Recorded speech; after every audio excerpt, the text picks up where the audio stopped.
तर जान ले बुका हो लई कर जाई परन ले बुका हो पागल मन भइल बाटे देखी तोहर सिंगार। अच्छा पागल मन भइल बाटे देखी तोहर सिंगार।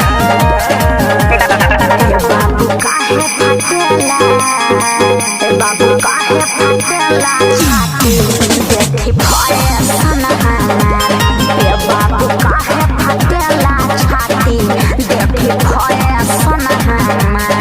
अरे ऐसन तू बटले बाड़ू काहे फटेला छाती देखी फैशन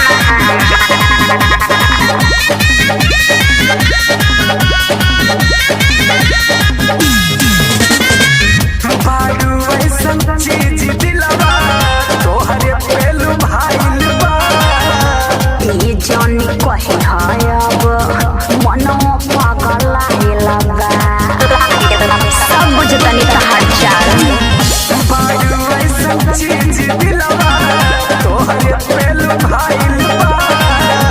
ई जानी कहे है अब मनो पागल हिलबा अतना मेकअप करू कहीं हो जाई गरिमा। अच्छा अतना मेकअप करू कहीं हो जाई गरिमा। ये बाबू काहे फटेला ये बाबू काहे फटेला छाती देखी फैशन हमार। ये बाबू काहे फटेला छाती देखी फैशन हमार। फैशन हमार फैशन हमार।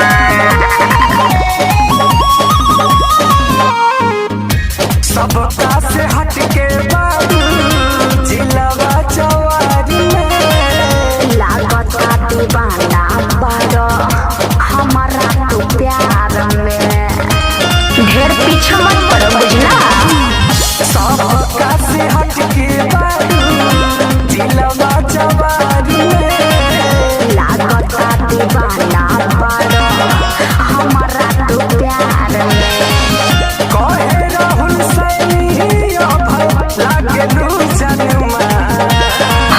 कहे सोबित झपू भानु लागलू जनमा।